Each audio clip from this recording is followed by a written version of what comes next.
যত্নে গড়ায় আছেন সার।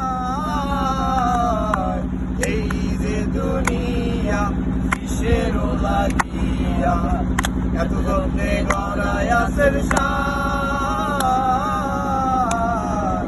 এই যে দুনিয়া ছায়াবালি পুতুল রূপে বানায়া মানুষ, তেমনি নাচাও তেমনি নাচি পুতুলের কি দোষ।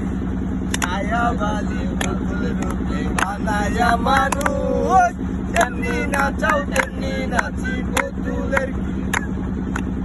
যেমনি নাচাও তেমনি নাচে, যেমনি নাচাও তেমনি নাচি। তুমি খাওয়াইলে খাই আমি গো আল্লাহ, তুমি খাওয়াইলে খাই আমি। এই রে দুনিয়া কিসের লাগিয়া, এত যত্নে গড়ায় আছেন সার।